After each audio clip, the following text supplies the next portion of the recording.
आपका स्वागत है और मैं हूं आपके साथ नीतू सिन्हा। ब्राजील को पछाड़कर भारत दुनिया का दूसरा सबसे ज्यादा कोरोना संक्रमित देश हो गया है। यहां 42 लाख से ज्यादा केस सामने आ चुके हैं। देश में पिछले 24 घंटों में रिकॉर्ड 90,802 नए मामले सामने आए हैं। वहीं 1016 लोगों की जान चली गई है। दुनिया में अभी संक्रमण के सबसे ज्यादा मामले अमेरिका में हैं, लेकिन हर दिन अमेरिका से 2 गुने से 3 गुने कोरोना मामले भारत में मिल रहे हैं। देश में अब कुल कोरोना संक्रमितों की संख्या 42,04,000 हो गई है। इनमें से 71,642 लोगों की मौत हो चुकी है। एक्टिव केस की संख्या 8,82,000 हो गई है और 32,50,000 लोग ठीक हो चुके हैं। संक्रमण के सक्रिय मामलों की संख्या की तुलना में स्वस्थ हुए लोगों की संख्या 3.5 गुना अधिक है। बिहार में कोरोना संक्रमण का असर कम जरूर हुआ है, लेकिन नए मरीजों के मिलने का सिलसिला लगातार जारी है। राज्य के लिए राहत की बात यह है कि जहां रिकवरी दर बढ़ी है, 24 घंटे में 1.51 लाख टेस्ट में 1797 नए संक्रमित मिले हैं। राज्य में अब तक 40.22 लाख टेस्ट किए गए हैं, जिनमें 1.47 लाख से ज्यादा पॉजिटिव मिल चुके हैं। अब तक 1,30,300 मरीज कोरोना को पराजित कर चुके हैं। प्रदेश में एक्टिव मामलों की संख्या 16,603 रह गई है। झारखंड में पिछले 24 घंटों में कोरोना के 1246 नए मरीजों की पुष्टि हुई है। इसके साथ ही कोरोना संक्रमितों की कुल संख्या 51,063 हो गई है। 7 संक्रमितों की मौत हो गई है। इसके साथ ही कोरोना से मरने वालों का आंकड़ा 469 हो गया है। 1854 मरीज स्वस्थ हुए। इस समय राज्य में कोरोना के कुल एक्टिव केस 14,410 हैं। धनबाद जिले में कोरोना वायरस का संक्रमण तेजी से अपना पांव पसार रहा है। पिछले 24 घंटों में जिले में कुल 24 कोरोना संक्रमित मरीज मिले हैं। इसमें सिंदरी में एक साथ 4 मरीज और जोड़ा फाटक में 3 मरीज मिले हैं। वासेपुर में भी मरीज मिलने का सिलसिला बदस्तर होते जा रहा है। इधर जिले में कोरोना वायरस से संक्रमित कुल मरीजों की संख्या 3300 के पार हो गई है। वहीं 2800 से ज्यादा मरीज कोरोना वायरस को मात दे चुके हैं। हालांकि जिले में कोरोना वायरस के सब तक 36 लोगों ने अपनी जान गंवाई है। कुल एक्टिव केस की संख्या लगभग 450 है।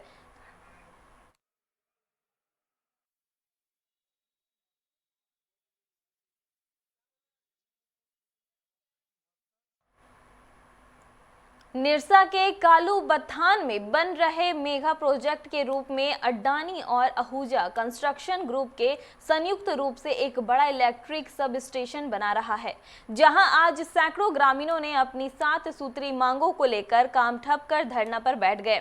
ग्रामीणों का नेतृत्व कर रहे मजदूर नेता सुकेश मुखर्जी ने कहा कि कंपनी यहां के लोगों का शोषण कर रही है, मुख्य कार्य में बाहरी लोगों को नियोजन दे रही है, जिससे यहां के ग्रामीण काफी रोष में है। कंपनी को यह कार्य करने के लिए सबसे पहले यहां के स्थानीय बेरोजगारों को नियुक्त करना होगा और न्यूनतम मजदूरी के रूप में रुपए 380 का भुगतान कर उनके पीएफ, ग्रेजुएटी और स्वास्थ्य की भी सुविधाएं प्रदान करनी होगी। घेराव की सूचना पाकर कालू बथान प्रभारी रामस्तीस पासवान मौके पर पहुंचे, जहां पुलिस और ग्रामीणों ने विवाद हो गया। पुलिस को स्थिति संभालने के लिए बल का प्रयोग करना पड़ा।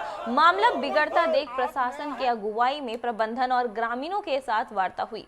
कंपनी प्रबंधन ने उनके मांगों पर विचार करने का आश्वासन दिया है, लेकिन ग्रामीण अपनी मांगों को बिना पूरा किए हटने को तैयार नहीं है।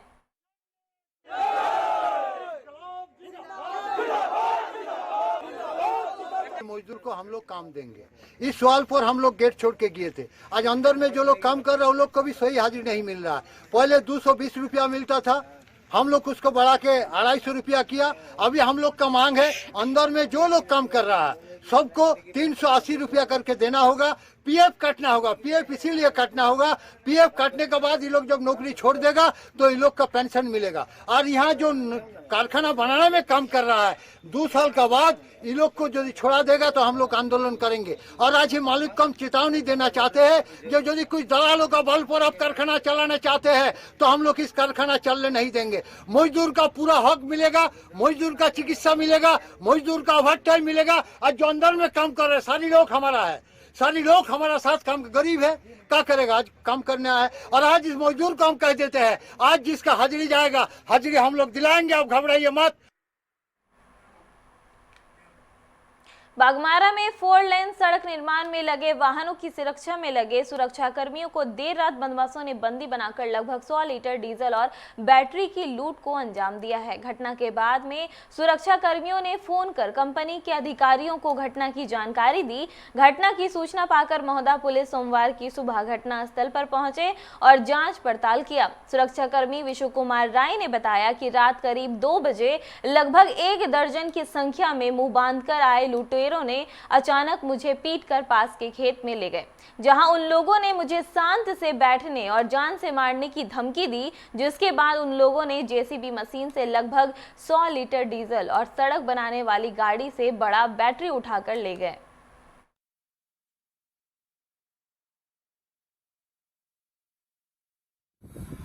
बोल रहे हैं गाड़ी से क्या क्या ले गया? बैटरी ले गया है और तेल कितना ले गया?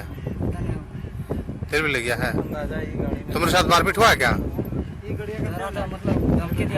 धमकी दिया था। क्या धमकी दिया?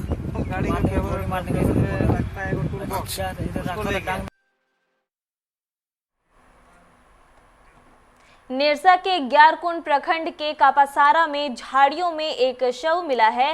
स्थानीय लोगों ने बताया कि वह व्यक्ति विक्षिप्त था और कई दिनों से इलाके में घूमते रहता था, लेकिन रविवार से ही वह गायब था। आज सुबह शौच करने गए व्यक्तियों ने शव को देखा, तब लोगों को इसकी सूचना दी। गल्फरबाड़ी पुलिस ने मौके पर पहुंचकर शव को कब्जे में लेकर पोस्टमार्टम के लिए भेज दिया है।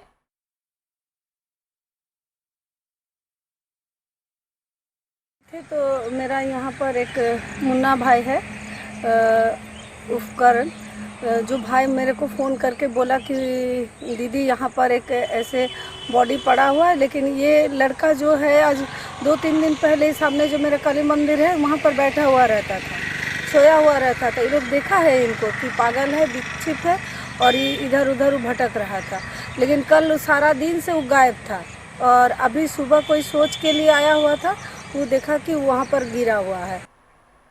झरिया के स्टेशन रोड तेल डिपो के समीप रहने वाली अंजू देवी नामक महिला ने झरिया थानेदार को पत्र लिखकर न्याय की गुहार लगाई है। अंजू देवी ने वहीं के रहने वाले राजेश गुप्ता, मोनू गुप्ता समेत पूरे परिवार पर आरोप लगाया है कि उनके घर के दीवार के पास शौचालय बनाने के विरोध करने पर राजेश गुप्ता, मोनू गुप्ता उन पर उतनी गोतनी और बेटी के साथ घर में घुसकर मारपीट किया है, जिसकी लिखित शिकायत अंजू देवी ने झरिया थाना में 28 अगस्त को ही दे दी थी, लेकिन अब तक कोई कार्रवाई नहीं हुआ है। वहीं अंजू देवी की गोतनी सुनीता देवी ने भी राजेश गुप्ता, मोनू और कल्लू गुप्ता पर उनको परेशान करने और जान से मारने की धमकी देने का आरोप लगाया।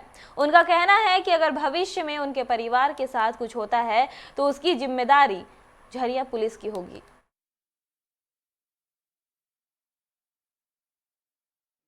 शौचालय बना रहा था, हम लोग बोलने गए तो हम लोग को भगा दिया, फिर मारपीट करने लगा। शौचालय कहाँ पे बना रहा है? शौचालय नाला के ऊपर बना रहा, सर्जनी नाला है वो। सार्वजनिक नाला के ऊपर? जी सर, हम लोग का देवाल है। थाना बोलने गए, थाना सुन ही नहीं रहा। किस थाना को कंप्लेंट किया? झरिया थाना। क्या आश्वासन क्या मिला? झरिया थाना गए, हम लोग को भगा दे रहा, कोई दिन दिए ले ही नहीं रहा। कंप्लेन नहीं ले रहा? कंप्लेन नहीं ले रहा हम लोग का। तो बना रहा, दिक्कतें क्या आ रही है आपको? हमने दीवार छोड़ के बनाए। अच्छा, दीवार छोड़ के बने, मेरा दीवार लेकर बना रहा, इसीलिए ऑब्जेक्शन किए तो वो लोग मारपीट कर रहा, धक्का धक्की कर सब, खिड़की लगा, दरवाजा नहीं लगा दे रहा। जो बना रहा है क्या नाम है उसका? राजेश कुमार गुप्ता और मोनू गुप्ता और सोनम गुप्ता। शौचालय के लेकर विवाद हो रहा है। क्या है पूरा मामला बताइए। पूरा मामला ये है कि हम लोग के पीछे घर, सामने घर है, मेरा घर के पीछे हम लोग का निजी दीवार है जिसमें ऑलरेडी पाइप लगा हुआ है। हम लोग भविष्य में कभी भी पाइप लगाने जाए चाहिए, मगर मेरा घर के ही पीछे शौचालय बना रहा है, ना हमको जंगला लगाने दे रहा है। आज हम भविष्य में जंगला बना, हम लोग का बेटा लोग बड़ा हो रहा है, बहू रखेंगे तो हम लोग को जंगला का ज़रूरत पड़ेगा। जंगला लगाने गए तो वो लोग ईटा पत्थर मार के गंदा गंदा गाली, मेरा लड़की गोतनी का लड़की को, मेरा लड़का को, हमको बहुत मारी, लोग ईटा चला चला के मारा है और बोल रहा है कि तो आप लोग भविष्य में कभी गली ढुकने नहीं दे रहा है। इतना तक कि थाना वाले के सामने भी हम लोग को गली में ढुकने नहीं दिया है। झरिया के भौरा थाना अंतर्गत काली मेला के समीप बंद आउटसोर्सिंग खदान में एक अधेड़ व्यक्ति की लाश मिली है। शव को देखने से लग रहा है कि 2-3 दिन पहले उसकी मौत हुई है। भौरा थाना की पुलिस मौके पर पहुंच शव को कब्जे में लेकर छानबीन में जुट गई है। फिलहाल शव की शिनाख्त नहीं हो पाई है। स्थानीय लोगों ने बताया कि सुबह से उस क्षेत्र से काफी दुर्गंध आ रही थी। जब पास जाकर लोगों ने देखा तो वहां पत्थरों के बीच लाश पड़ी थी। अविलंब इसकी सूचना पुलिस को दी। हालांकि पुलिस ने फिलहाल कुछ भी बोलने से इनकार किया है। बताया जा रहा है कि संभवतः कहीं और हत्या कर जुर्म छुपाने के लिए शव को बंद ओपन कास्ट खदान में लाकर फेंक दिया गया, क्योंकि बंद खदान की भराई चल रही है, जिसके कारण हत्यारे ने सोचा होगा कि मलबे के साथ साथ शव भी खदान में चला जाएगा।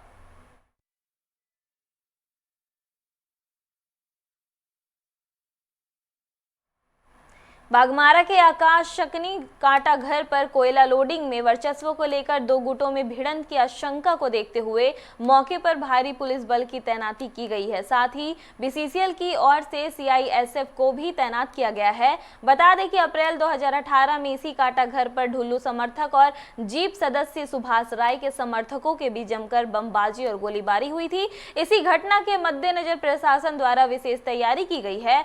आज भी कथित रूप से सुभाष राय के समर्थक बताए जाने वाले दीपक तिवारी का डीओ आवंटन के तहत 50 टन कोयले का उठाव होना है।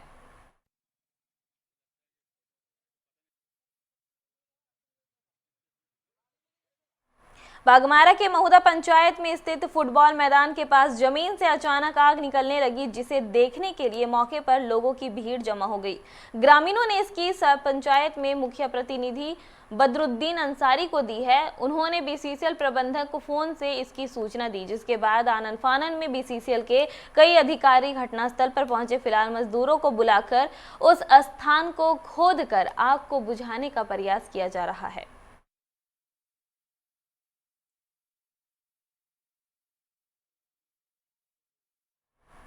जिले में आत्महत्या का सिलसिला रुकने का नाम नहीं ले रहा है। लॉकडाउन के बाद से लगातार आत्महत्या की घटनाओं में इजाफा हुआ है। ताजा मामले जिले में धनसार थाना क्षेत्र के चांदमारी का है, जहां पति पत्नी दोनों ने आत्महत्या कर ली है। पत्नी रीना ने फांसी लगाकर आत्महत्या कर ली, जबकि पति अमरजीत ने जहर खाकर जान दे दी है। आत्महत्या का कारण आर्थिक तंगी बताई जा रही है। फिलहाल पुलिस मामले की जाँच पड़ताल में जुटी हुई है।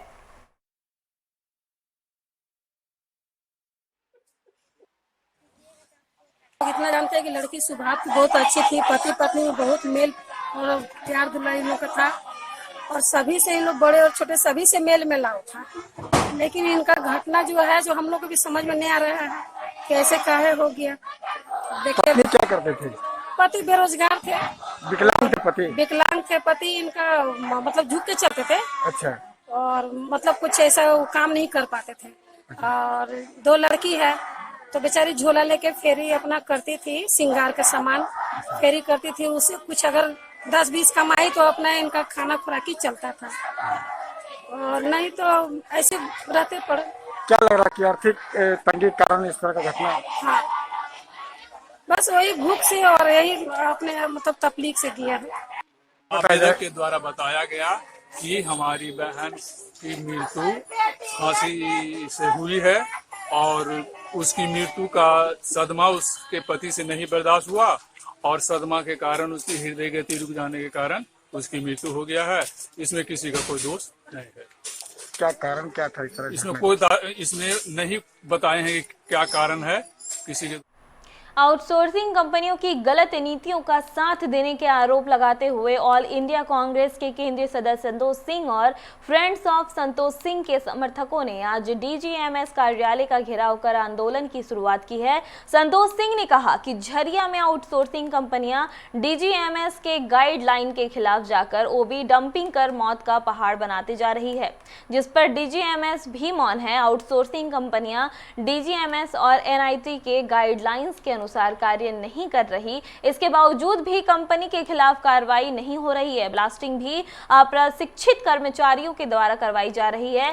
डीजीएमएस के अधिकारियों के लापरवाही के कारण झरिया की जनता दहशत में है, उनके जान के साथ खिलवाड़ हो रहा है। हमारी मांग है कि deco outsourcing joint venture Rajapur को ब्लैक लिस्ट करें।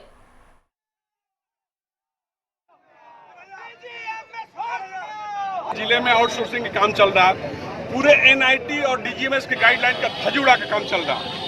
और झरिया में खासकर देखिए राजापुर जो प्रोजेक्ट परियोजना है उस मौत का पहाड़ डीजीएमएस ने ओपी डंप के रूप में बना रखा है। यही कारण है कि ललमटिया में बहुत बड़ा खान दुर्घटना हो गया था, जिसमें कई लोग मारे गए थे। और ना ही उसमें ओपी डंप जो पहाड़ जैसा बनाया भी ना भी उसमें ग्रेडिंग स्लोपिंग का काम हुआ है, ना डीजीएमएस का किसी भी गाइडलाइन का पूरा नहीं किया। अभी जो जिस ढंग से पहाड़ बनाया है डीजीएमएस ने, उसको आउटसोर्सिंग कंपनी को ब्लैकलिस्ट करना चाहिए था। गोमिया के खरना गांव में वज्रपात से कैलाश महतो नामक व्यक्ति की मौत हो गई है। साथ ही 3 लोग झुलसे गए हैं। घटना उस वक्त हुआ जब ये चारों बारिश से बचने के लिए एक पेड़ के पास खड़े थे और वज्रपात चपेट में आ गए। वहीं गोमिया विधायक डॉक्टर लंबोदर महतो ने घटना को लेकर दुख व्यक्त किया है। आपके साथ क्या हुआ? आपका क्या नाम है?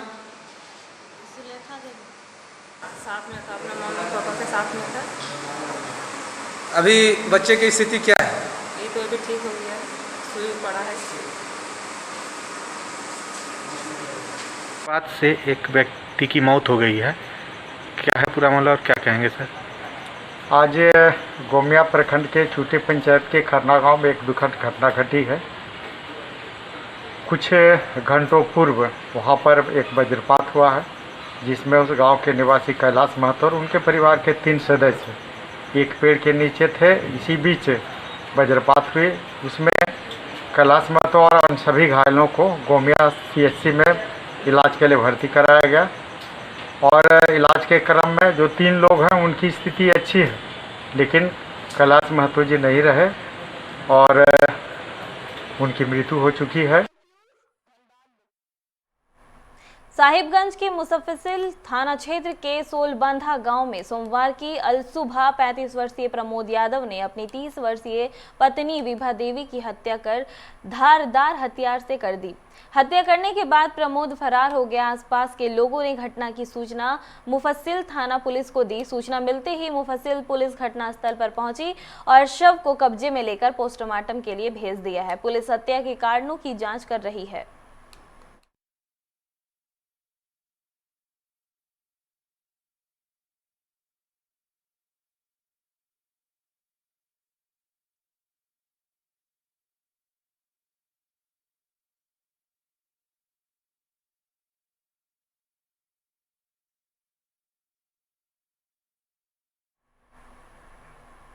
बोकारो थर्मल से कथारा को जोड़ने वाली ओवरब्रिज इन दिनों युवक युवतियों का फोटो और सेल्फी लेने के कारण डेंजर जोन बन गया है, जिस कारण कभी भी बड़ा हादसा हो सकता है। लोग ओवरब्रिज के किनारे के छोर जो जमीन से 100 फीट की ऊंचाई पर है, वहां चढ़कर सेल्फियां लेते हैं। प्रशासन अगर समय रहते लोगों पर कार्रवाई नहीं करती है तो कोई घटना घट सकती है।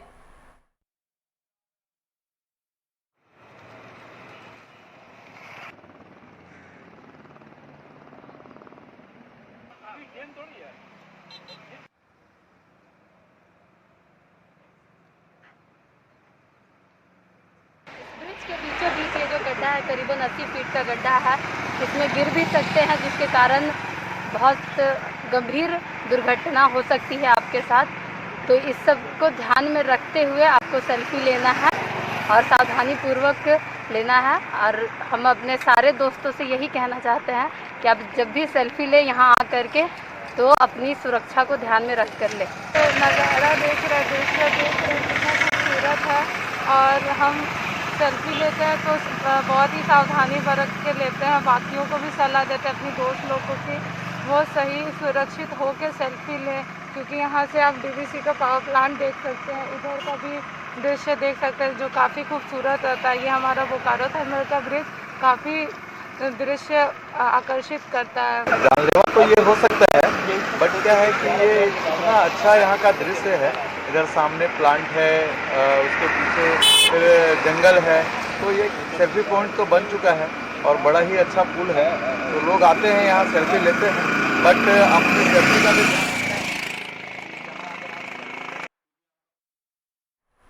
बिहार के नालंदा में दर्दनाक हादसा हुआ है। एक घायल महिला को अस्पताल ले जा रही एम्बुलेंस सड़क पर ट्रक से टकरा गई। टक्कर में एम्बुलेंस के परखच्चे उड़ गए। हादसे में 4 लोगों की घटनास्थल पर ही मौत हो गई, जबकि 3 अन्य घायल हो गए। दुर्घटना के घायलों के अनुसार एम्बुलेंस चालक नशे में तेजी व लापरवाही से गाड़ी चला रहा था। इसे लेकर उसे आगाह भी किया गया था, लेकिन वह नहीं माना। मिली जानकारी के अनुसार नालंदा जिले के चंडी थाना इलाके के गोढ़ा पर से अस्पताल जा रही एम्बुलेंस सड़क पर खड़े ट्रक से जा टकराई। हादसे में एक ही परिवार के 4 लोगों की मौत हो गई, जबकि परिवार के 3 अन्य लोग गंभीर रूप से जख्मी हो गए। हादसा तब हुआ जब परिवार की एक घायल महिला को लेकर लोग एम्बुलेंस से जा रहे थे।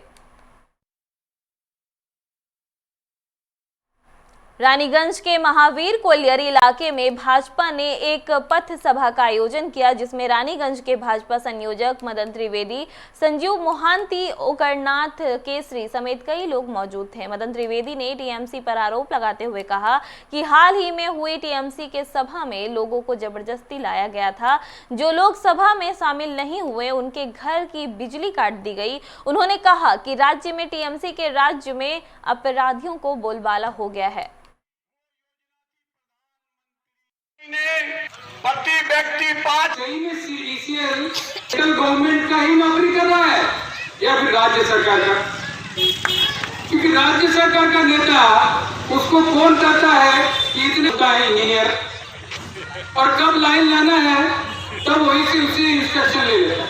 अरे मैनेजर जी, आप जिस तृणमूल के नेताओं के बात सुन के काम कर रहे हैं ना, ये बात सुन लीजिए।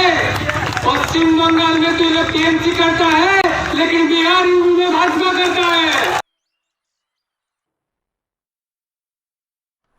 पश्चिम बंगाल एवं झारखंड सीमा के डिबूडी चेक पोस्ट पर चौरंगी फाड़ी पुलिस ने सितंबर माह के साप्ताहिक लॉकडाउन के पहले दिन सख्ती बरती। राज्य में प्रवेश करने वाले सभी यात्रियों वाहनों को रोककर पूछताछ की गई। सिर्फ आपातकालीन सेवाओं से जुड़े वाहनों को ही प्रवेश करने की अनुमति दी गई।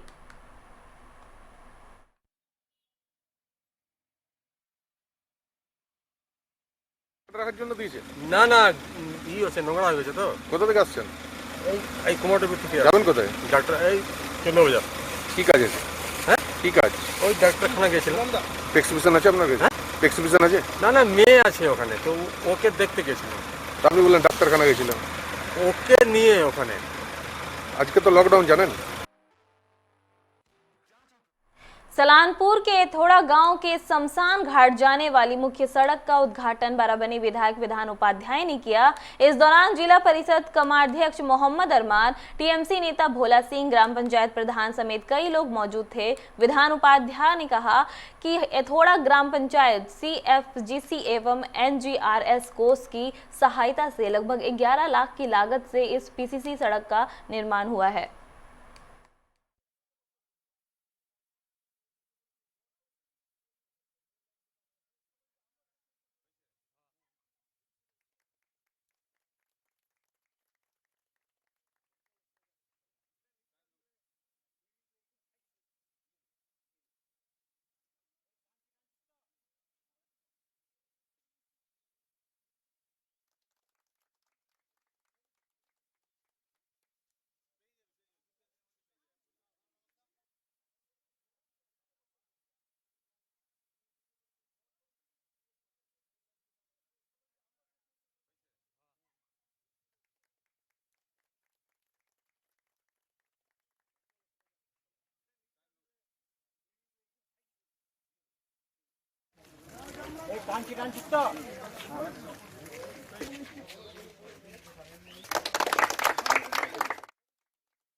এথোড়া গ্রাম পঞ্চায়েতে আমাদের শ্মশান যে রয়েছে, শ্মশান ঘাট যে রয়েছে, এখানে একটা তোরণ করা হয়েছে গ্রাম পঞ্চায়েতের পক্ষ থেকে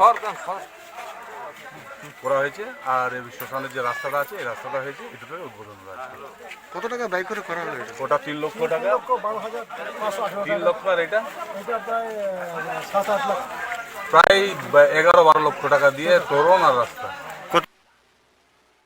कुल्टी के एजी कॉलोनी में आयोजित चैलेंजर कप फुटबॉल टूर्नामेंट का आज फाइनल मैच खेला गया। यह मुकाबला क्लासिक गोल्ड क्लब और ओके बरवाई क्लब के बीच हुई, जिसमें क्लासिक गोल्ड की टीम ने जीत हासिल कर चैलेंजर कप का अपने कब्जे में जमाया। आसनसोल नगर निगम के MIC मीर हासिम, अख्तर हुसैन, भोलू खान, सलीक शेख, सुभुल चक्रवर्ती, बुम्बा चौधरी, सोमादास, राधा सिंह की मौजूदगी में विजेता टीम को पुरस्कृत किया गया।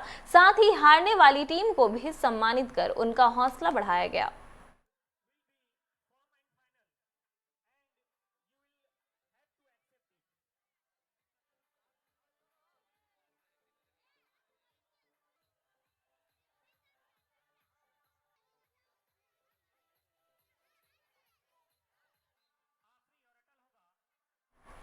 कोरोना के बढ़ते प्रभाव को देखते आज पूरा पश्चिम बंगाल में महीने का पहला साप्ताहिक लॉकडाउन लगाया गया है, जिसकी पुलिस ने सख्ती से पालन करवाया। रानीगंज में SI मेघनाथ मंडल के नेतृत्व में शहर के विभिन्न इलाकों में विशेष अभियान चलाकर लॉकडाउन का पालन करवाया गया। वहीं नियमों का उल्लंघन करने वाले के खिलाफ कार्रवाई हुई। विभिन्न जगहों पर वाहन जांच अभियान चलाया गया। इस दौरान लॉकडाउन के नियमों का उल्लंघन करने के आरोप में 25 लोगों को गिरफ्तार कर लिया।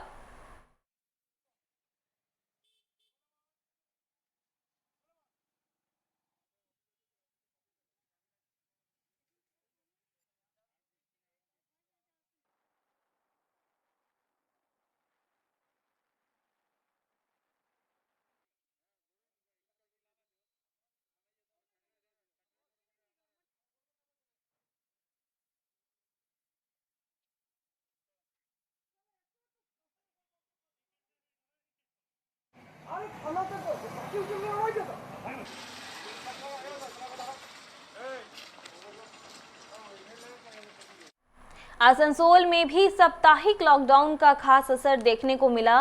सभी बैंक, सरकारी और निजी कार्यालय बंद रहे। बाजार, व्यावसायिक प्रतिष्ठान, परिवहन सेवा भी ठप रहा। पूरा दिन सड़क पर सन्नाटा पसरा रहा है। जिला के हर चौक चौराहे पर सुबह से विशेष वाहन जांच अभियान चलाया गया।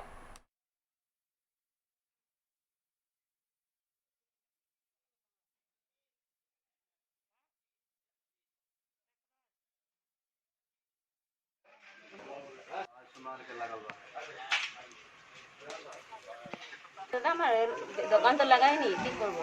আমাদের মালগুলো বেঁচে গেছে, কি করবো দাদা বলো? এগুলো থাকবে, চারাপোনা আছে, কি করতে হবে? এটা জানকারি ছিল কি আজকে লকডাউন হবে? লকডাউন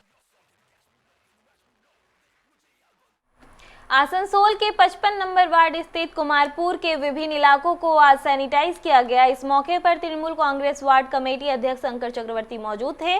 उन्होंने कहा कि कोरोना महामारी से बचने के लिए जरूरतमंदों के बीच मास्क और सैनिटाइजर का वितरण किया गया है।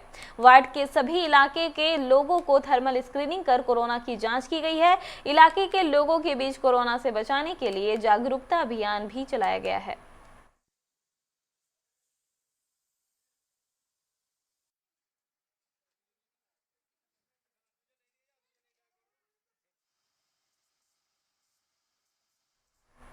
बीती रात चोरों ने झरिया के लोको बाजार स्थित मानवता ग्राहक सेवा केंद्र की दीवार तोड़कर इन्वर्टर, बैटरी और 2000 रुपए नकद पर हाथ साफ कर लिया। केंद्र के संचालक नीरज कुमार ने बताया कि रात में वो दुकान को बंद कर अपने घर चले गए थे। आज सुबह पड़ोसियों ने देखा तो फोन से सूचना दी। मामले की सूचना सुदामडी थाने को दे दी गई है।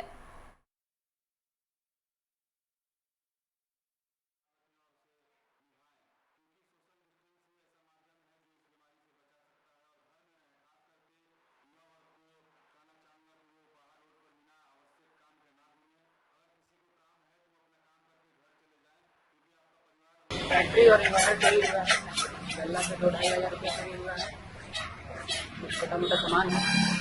कैसे पता चला आपको कि आपकी दुकान में चोरी हो गई? सुबह में पड़ोसी दुकान वाले लोग आए तो देखा, वही खबर की। इसकी सूचना आपने थाने को दी? क्या थाना आया आपके पास? प्रभारी आया, क्या आश्वासन दिया? FIR दर्ज किए। खबरों में फिलहाल इतना ही। बने रहिए 99 न्यूज के साथ। नमस्कार।